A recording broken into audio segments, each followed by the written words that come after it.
नमस्कार विद्यार्थी मित्रांनो, स्वागत आहे आपल्या आजच्या या ऑनलाईन लेक्चरमध्ये। आज आपण पोलीस भरती व तसेच इतर ज्या स्पर्धा परीक्षा आहेत यासाठी जे महत्त्वाचे प्रश्न आहेत ते जाणून घेणार आहोत। तर आजचा आपला पहिला प्रश्न आहे, केंद्रीय वस्त्रोद्योग मंत्रालयाने सुरू केलेल्या कापसाच्या ब्रँडचे नाव काय आहे? तर याचं जे बरोबर उत्तर आहे कस्तुरी कॉटन भारत।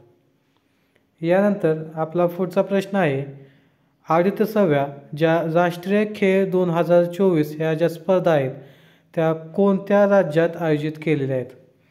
तर याचं जे बरोबर उत्तर आहे उत्तराखंड। उत्तराखंडामध्ये राष्ट्रीय खेळ स्पर्धा 2024 आयोजित केलेल्या आहेत। यानंतर पुढचा प्रश्न आहे, नागरिकांना मूलभूत हक्क व स्वातंत्र्य ह्या कोणत्या शासन पद्धतीमध्ये मिळतात? तर याचं जे बरोबर उत्तर आहे ते आहे लोकशाही।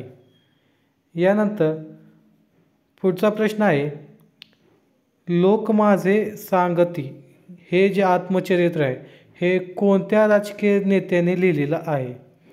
तर याचं जे बरोबर उत्तर आहे ते शरद पवार।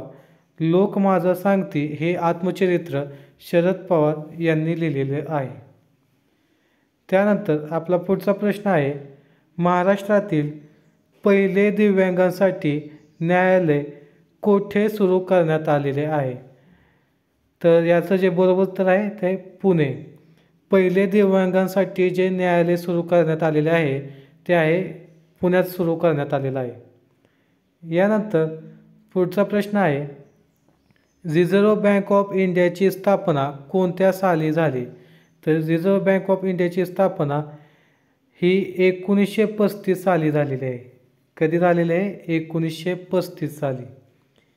यानंतर पुढचा प्रश्न आहे, डॉक्टर बाबासाहेब आंबेडकर यांच्या मते कोणते कलम भारतीय संविधानाचा प्राण आहे? तर याचं जे बरोबर उत्तर आहे ते आहे कलम 32। कलम 32 हे आपल्या भारतीय संविधानाचा प्राण आहे। त्यानंतर पुढचा प्रश्न आहे, भारतातील पहिला वित्त आयोग कोणत्या वर्षी स्थापन करण्यात आला? आपला जो भारतातील पहिला वित्त आयोग आहे हा 1951ला स्थापन करण्यात आला। जे प्रथम वित्त आयोग आहे ते 1951 साली झालेला आहे। यानंतर पुढचा प्रश्न आहे, डॉक्टर बाबासाहेब आंबेडकर यांच्याशी संबंधित वृत्तपत्रांचा गट कोणता आहे? तर याचं जे बरोबर उत्तर आहे ते आहे समता जनता।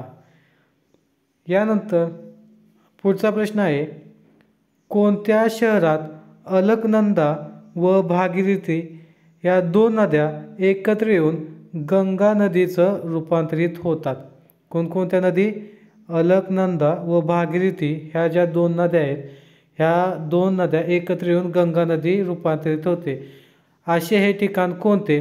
तर याचं जे बरोबर उत्तर आहे ते देवप्रयाग। काय आहे? देवप्रयाग। जर विद्यार्थी मित्रांनो तुम्हाला हा व्हिडिओ आवडला असेल तर चॅनलला सबस्क्राईब करा आणि चॅनलला लाईक करा। धन्यवाद।